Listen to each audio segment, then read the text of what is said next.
order the June meeting of the Public Market Advisory Commission. It's June 21st, 5:30 p.m. And we'll start with a roll call. All right, Commissioner Cassiari. Here. Commissioner Parker. Here. Commissioner Nemeth. Here. Commissioner Young. Here. And Commissioner Wolf is not able to make it today. Now we'll need to approve the agenda for tonight. Motion to approve. Seconded. All in favor? Aye. Aye. Thank you. And we'll open up to our first public commentary period, and there are no visitors today. And now we'll need an approval of the minutes from last month's meeting. And those are in your packet. Motion to approve.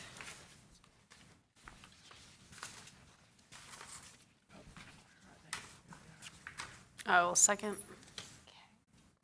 All in favor? Aye. Aye.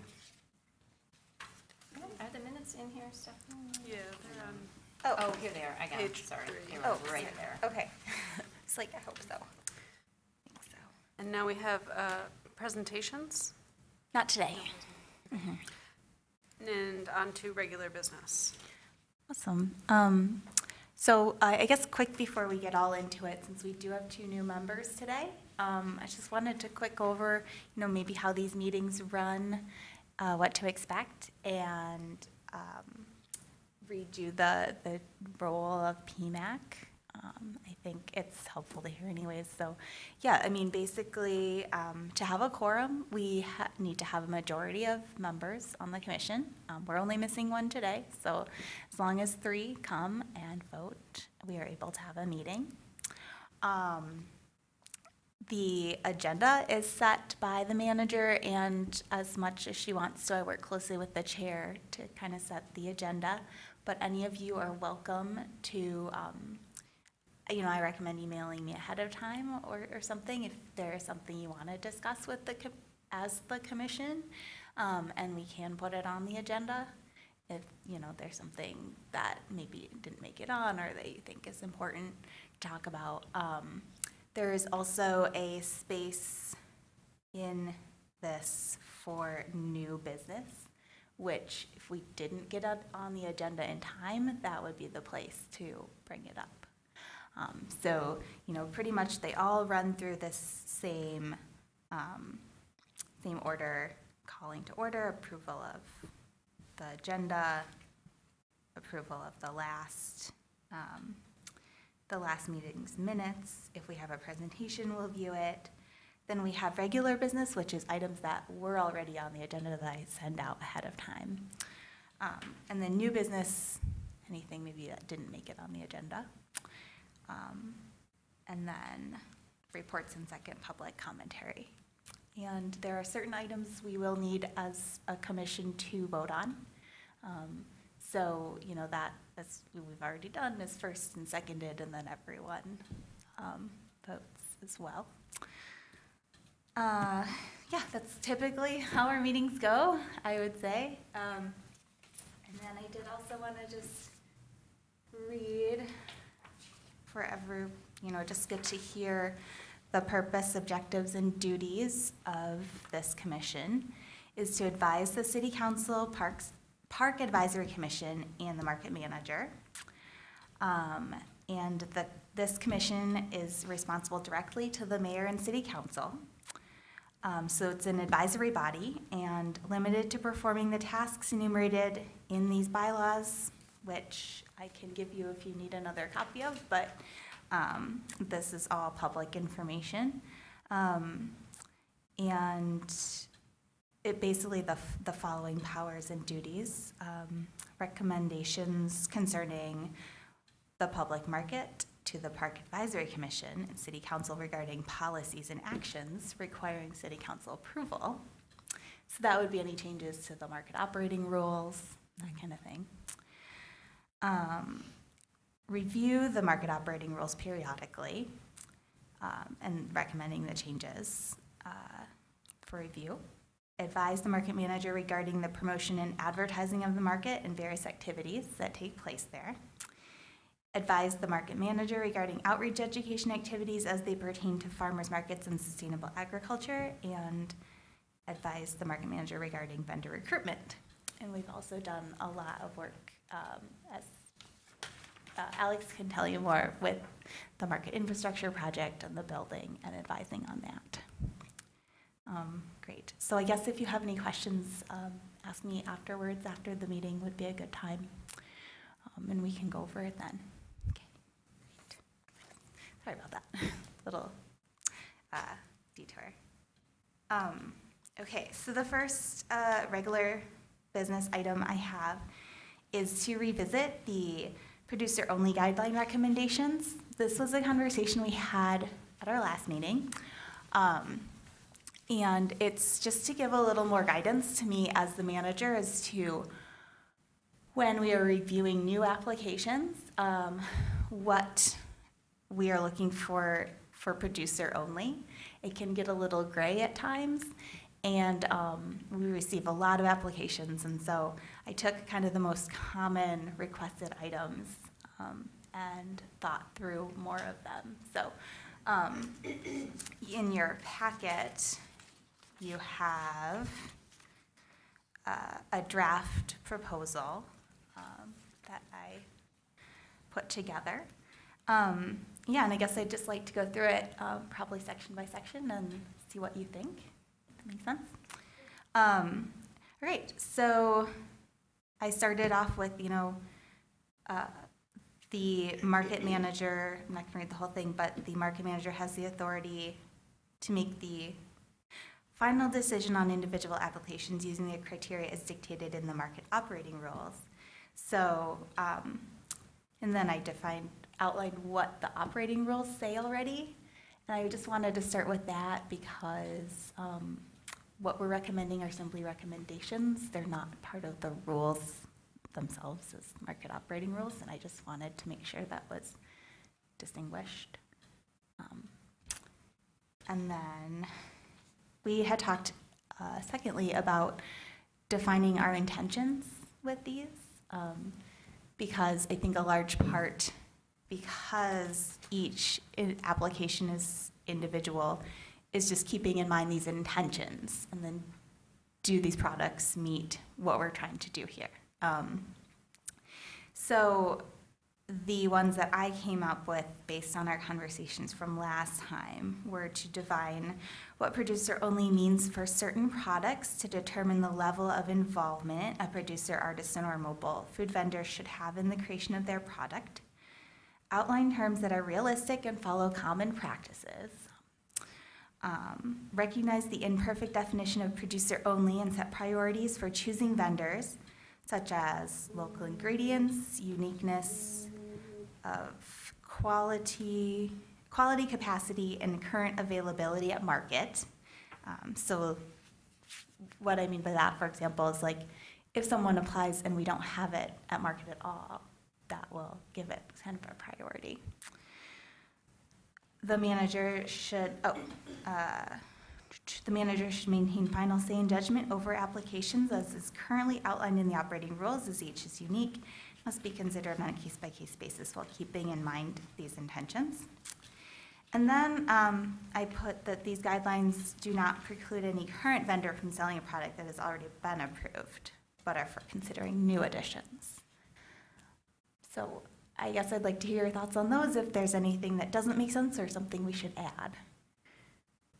I have a question about the last item on there. Mm-hmm. So is that to say what a current vendor is approved for the current market fiscal year, or every subsequent one? It would be for every subsequent one, because how we allow new products onto market, it's a one-time thing, because people don't get permission every year they send in their application every year, but it's only asking for permission to sell new items. But it seems like we could, if we want to make this, have some sort of expiration date almost, and, so folks could kind of grandfather in, and then we could make everyone responsible for meeting these requirements at some point, if that. We could.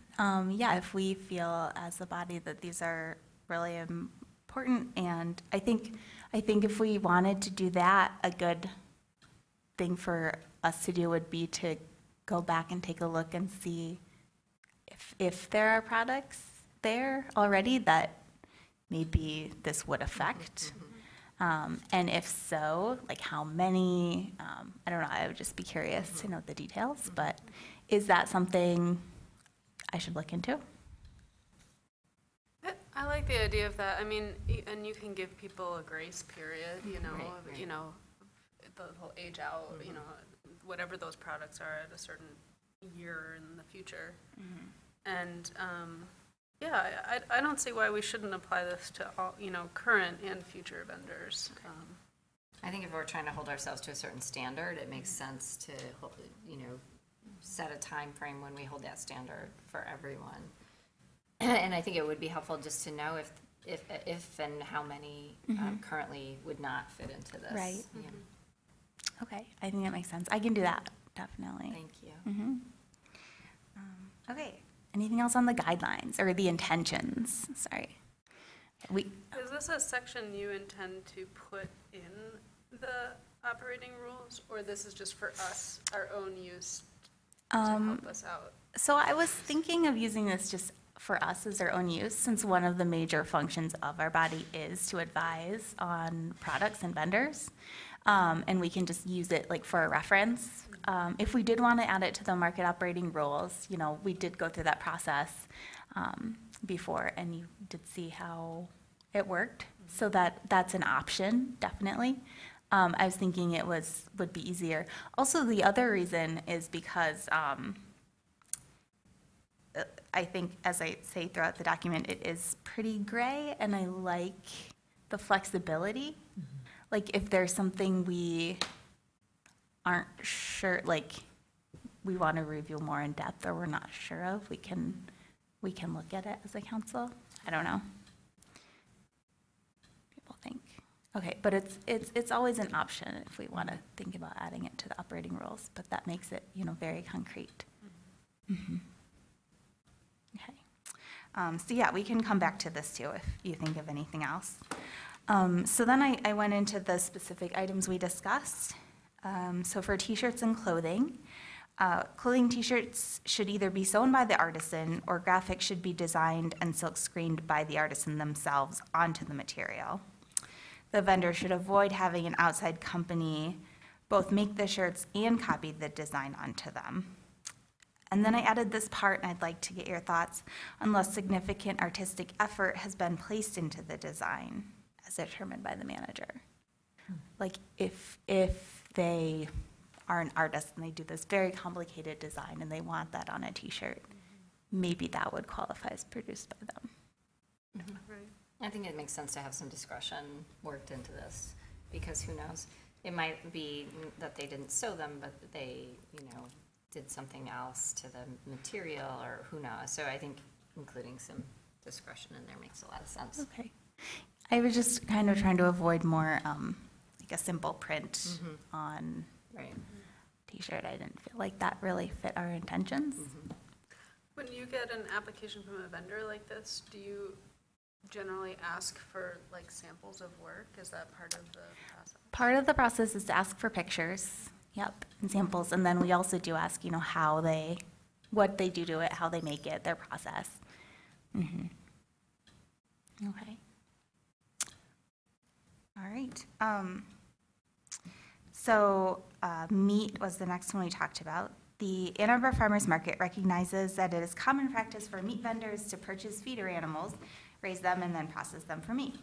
Each animal type has a different lifespan, so it's difficult to determine an exact amount of time an animal should spend in the care of the producer to be considered raised by them. Therefore, to be considered produced by the vendor, the Public Market Advisory Commission recommends that an animal be in the care and possession of a vendor for at least 50% of its life before being processed and brought to market. I think last meeting when we talked about it, we had thought percentage of the life because lifespan is so different for each animal. I did in the email share what some other bodies use for their standards, and they didn't really seem to fit kind of what we were dealing with. I think organic standards were from the gestation of mammals. So then that would preclude anyone from buying feeder animals. And the livestock, definition of livestock dealer was 21 days, which seemed short, especially for chickens, you know, yeah. I wonder if this last line could be clarified here. So it says, animals be in the care and possession of a vendor. I wonder if it actually needs to say animals need to be on the approved property location. Do you know what I mean? Because one could make the argument that it's over at my friend's farm, you know, the cow or whatever's over at my friend's farm down the road. I take care of it, but is that verifiable? You know what I mean? So like that's a loophole there, right? Where, you know, conceivably. Yeah, I mean, if they were, so if they were at, down the road at a friend's house, but they were caring for them, feeding them there every day. I guess that situation just seems really like difficult for me to visualize, like an inspector like monitoring and enforcing that, you know, as opposed to, you know, the animal's physically on your property. It's obvious you're taking care of it. And, you know, we do allow vendors to lease land. So if it's a situation where they don't have the property to raise the animals on, they can have the approved location. Like, they have a way, I guess, to do that, to have the approved property location. Yeah, because you ask for all the locations that farm at, right? Yeah, we do. Yep. So, though, just to play the devil's advocate, I guess, is this in any way sort of leaving behind or discriminating against people who are maybe trying to become vendors and farmers but don't yet own land and are trying to care and feed for animals but don't have their own land and aren't yet leasing land? I wonder about, and I don't know if that is even a thing, but it seems like there's potential for that. I worry a little bit, I guess, about prioritizing landowners. Yeah. Well, I mean, we were a vendor at the market for 5 years as tenants before landowners, and so we would just submit our lease with our landlord to the market office. And I could see how there might be like some unconventional arrangement where a farmer doesn't actually have a lease, but I mean, I wouldn't want to discriminate in that situation, but I don't see why someone wouldn't just write you a quick informal lease just for the sake of the farmer's market, right? I mean, I don't know. So from our point of view, a lease can really just be a very simple written agreement between the property owner and the vendor. It doesn't have to be super official. Okay. It's pretty easy to obtain. Okay. Yeah. Okay. No, I think that makes sense. I can add that. Cool. Okay, T. It's one hard one. I felt easiest just to break down into best practice versus minimum, because I think what we're always hoping for is ingredients are grown, dried, and packaged by the vendor, but we have never actually seen that. So our minimum is a vendor must create their own custom blends and package the tea themselves. Priority will be given to vendors using local ingredients. Can we, yeah.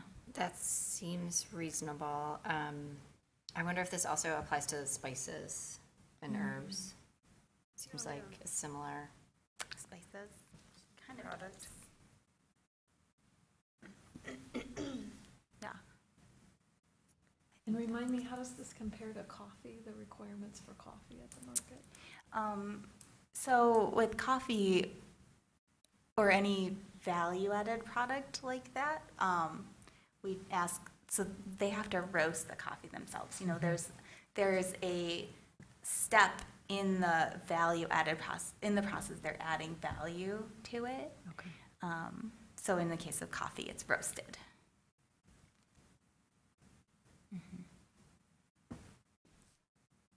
So the value added for tea is creating those custom blends then? Yeah, I think so. Yeah. Could be that, like, not having somebody sell, just buy black tea, repackage it, or like buy one type of tea, repackage it and sell it. Like, I'd like to see some change Yeah. to Yeah. it. Yeah. Okay. And finally, plants and seedlings. Maybe our farmers with growers experience have more insight into this one than I do. So the Ann Arbor Farmers Market recognizes it's common practice for plant and vegetable vendors to purchase seedlings from an outside source, raise them, and sell them as plants at market. Each plant has a different lifespan. Some are annual perennials, so it's difficult to determine the exact amount of time a plant should spend in the care of a producer to be considered raised by them. Therefore, to be considered as produced by the vendor, the commission recommends that a plant be in the care and possession of a vendor for at least 3 weeks for annuals, and I actually didn't have something for perennials. I love your advice. And I think 3 weeks was the amount of time Carlene suggested at the last meeting based on what she has done in the past for her annuals. Yeah, but what do you think? I mean, I don't do potted perennials, so it's hard to say. Yeah. I mean, I suppose they could just be the same amount of time. I don't really know what the timeline is. Arlene was saying last month that a lot of perennial vendors buy them as bare root, which I'd imagine they're doing that back in February and March and then growing them out in the greenhouse. So it could be a longer period of time. But Jeff, do you have any sense? I would say 3 weeks would probably be sufficient.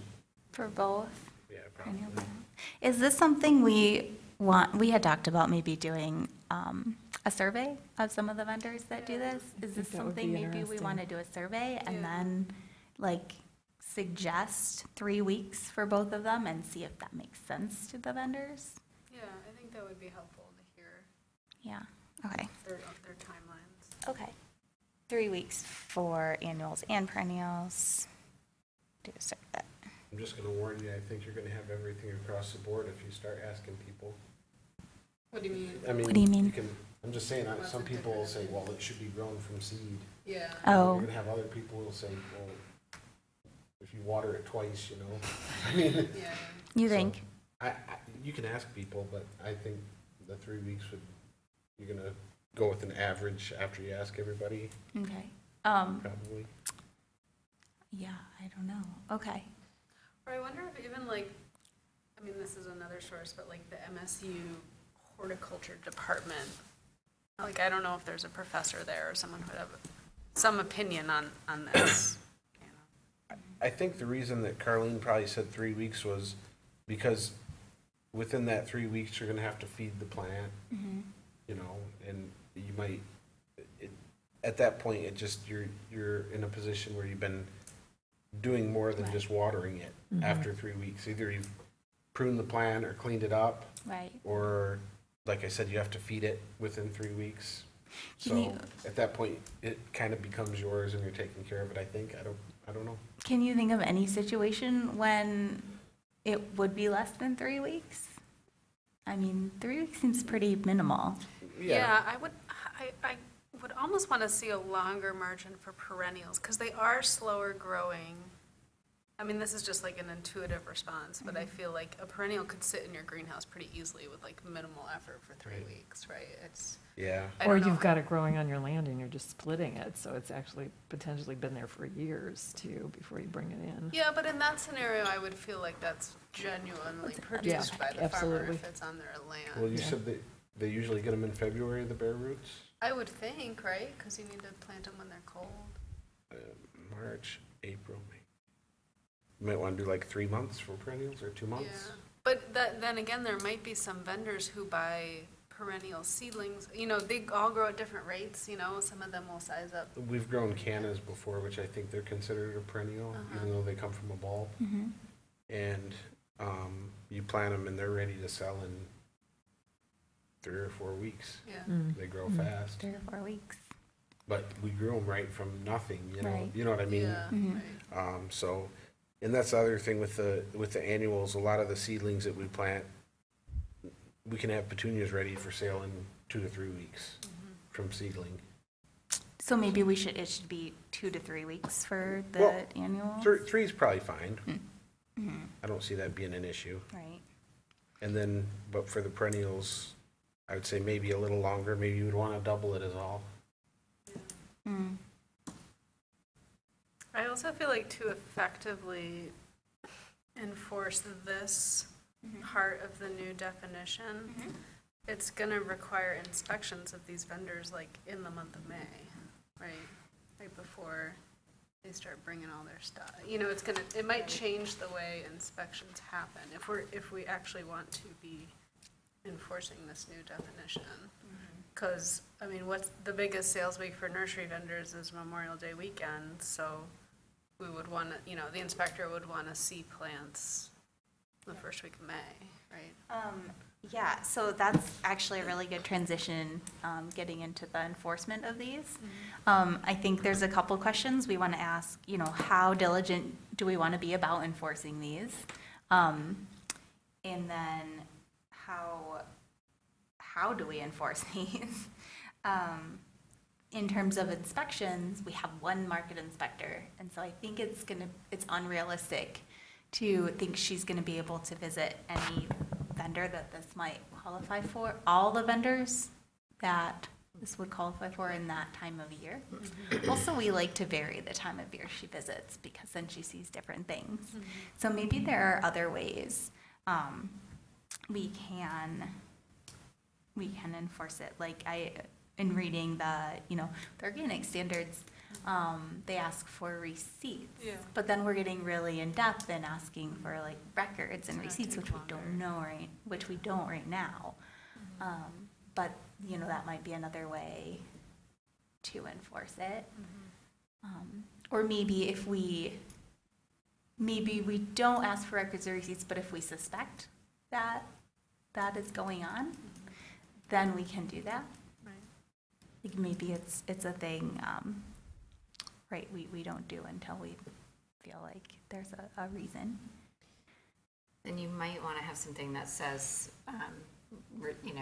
that requests that folks save their receipts and documentation, because the market inspector or the market reserves the right to request documentation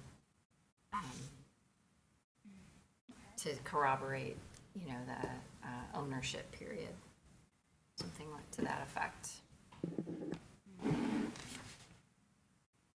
that. So the other ones I had here, just during a review of a new application, I can ask for further details for any of the products to determine whether or not it fits the above guidelines, if I'm not sure. During inspection, the market inspector will ask for information about the aforementioned products as applicable to ascertain whether or not they qualify. If they don't qualify, the inspector will inform the manager in his or her report, and then I will follow up.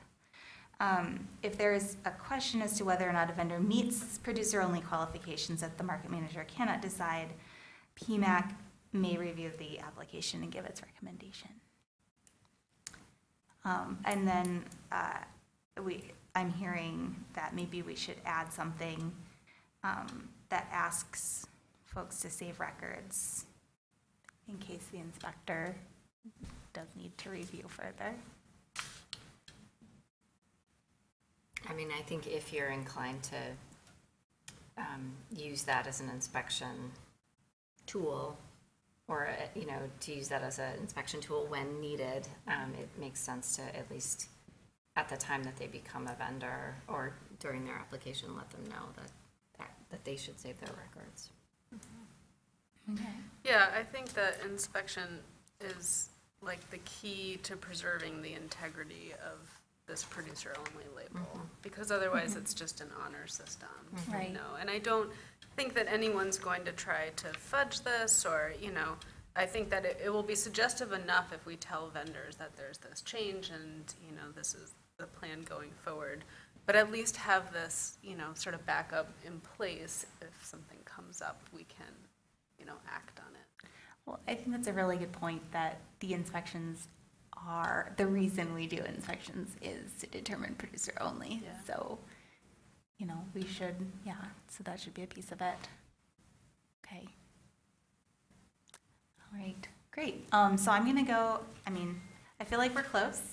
For next meeting, I can clean this up a bit, and then we had talked about a grace period in aging out current vendors, so I'll do sort of an assessment of what's already out there. Does it already fit these guidelines, or are there some things that don't? I wonder too if that deadline or whatever that we could come up with could be coupled with any support from the market for vendors whose current practices don't fall under these guidelines, but any support we can give them to make their practices fall under these guidelines in the future, right? So say they're currently not caring for animals for 50% of their lives. If we have resources, I don't know if that comes from MSU or what, to say, that, we want your continued presence and all your products and your sales to remain the same. Let's help you, kind of thing. Yeah, and I guess we don't know what that would be until we find out. Right, yeah, What specific it is. situations. Right. Yeah. It would have to be case by case, but at least so that it doesn't feel like this, top-down, thing. Yeah, okay. I think that's fair. Yeah. Good. Anything Thanks else? for all the prep work on that. Oh, yeah. That was a Yeah, lot of Did a nice job research with the and- wording, yeah. Thank you. Yeah. No, thanks, this helps me a lot, so, when these are questions I always have to ask myself when looking at new ones, so I'm glad we're putting it together. Okay, good.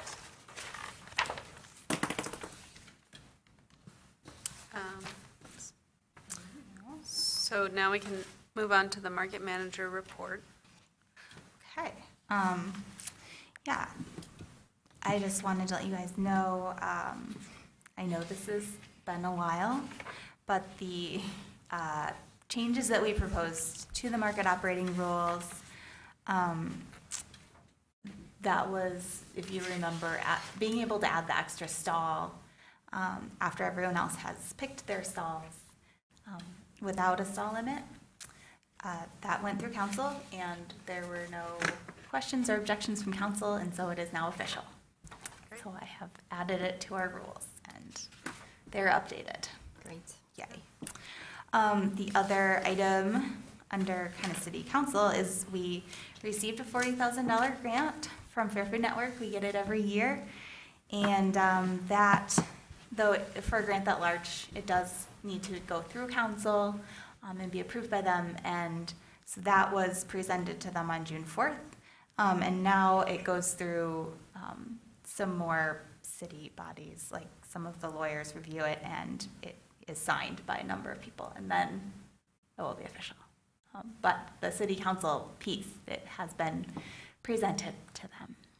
Does the Double Up Food Bucks program continue uninterrupted? This grant, I imagine they have to get it every few years or so to keep it going. Yeah, so it's once a year. Oh, it's every year. It's every year. Yeah, we do $40,000 and Double Up every year. Yeah, and then just to brag, and then SNAP is matches that, so we're doing $80,000 in just in SNAP and Double Up, which is really awesome.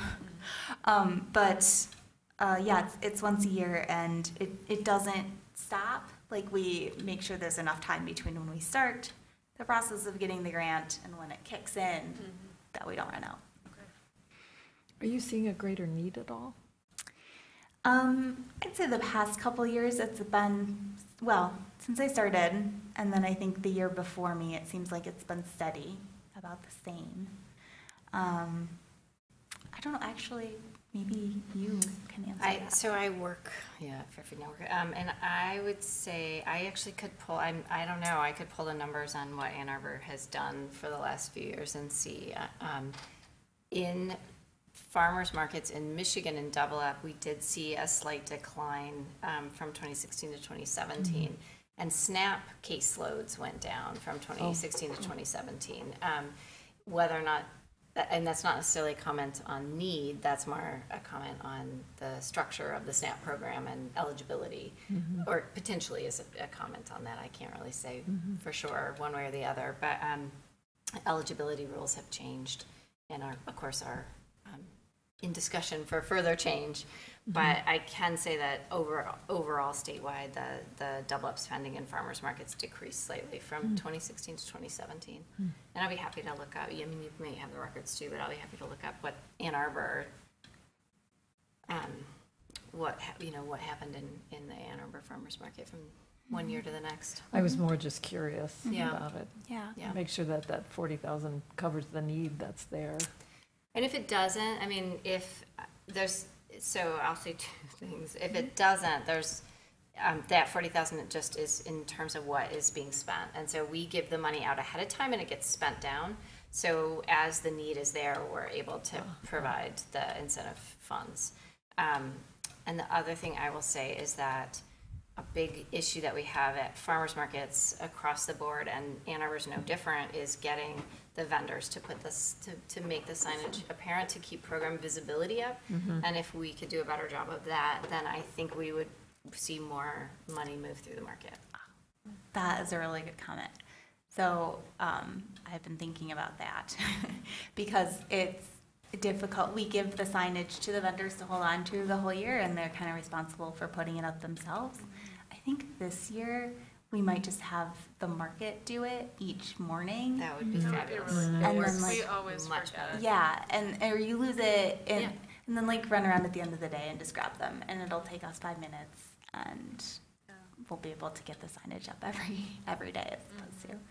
Yeah. That's a great idea. And the markets that do commit to that do a better, just the program's Right. much more visible and it tends to Right. work, because it's not easy for vendors. They have a million things going on, and like to Yeah.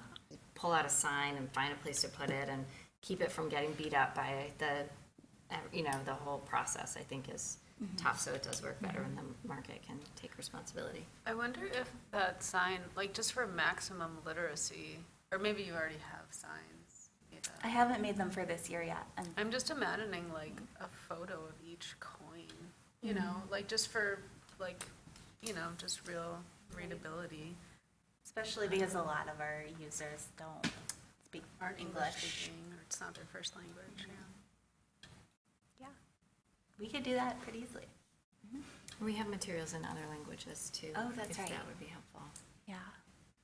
Maybe I'm going to connect with you on that. Okay, that sounds good. Okay. Operations-wise, welcome, Lisa and Jeff. Thank you for coming and taking time out of your busy schedules. The yearly cell payments are due at the end of this month, as well as the 15-day attendance and the food assistance token agreements. So this is like a big month for the market.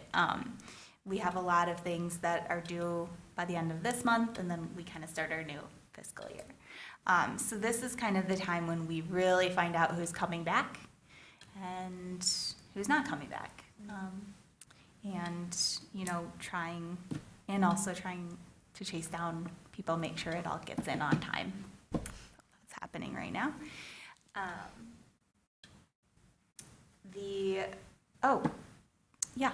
My note about the signage that we just talked about, we're getting new signage now for the food assistance programs, as everyone has signed their token agreements. The next food truck rally is July 11th, so to avoid the holiday, we pushed it back a week. We just had our guest chef cooking demo on Wednesday by Chef Nick Sims. So that was cool. We're doing that once a month. And this isn't in here, but Detroit Free Press just did a bunch of pictures of the farmers market. So that's online. That's a nice little bit of advertising for us. And finally, I will be taking maternity leave August 20th through October 20th. And Becky will be taking over operations at that time, which is great because she already knows what's going on at market. She's the assistant market manager. And then we're hiring possibly a new person to help out on market days. Yeah. So for this body, this commission, during that time, I was thinking we should plan on having meetings still. And then we always have the option, if there's nothing on the agenda, to cancel the meeting. But Becky can easily give the market manager report, and if anything comes up that we really do need to address as a commission, we'll have that option. Sounds good. Sure. Okay. Great. So you'll be here for the July and the August Yes. meeting? So. Yes. I will. Okay.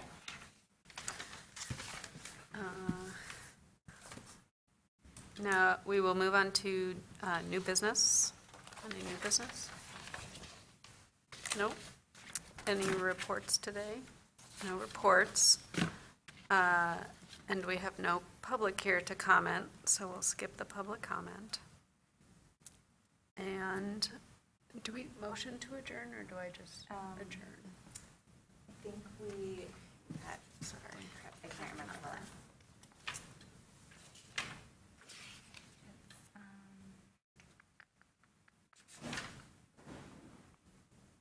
No, I think you just adjourned. Okay. Okay. I will adjourn the meeting at 6:15. Okay. Thank you, Paul. Thank you.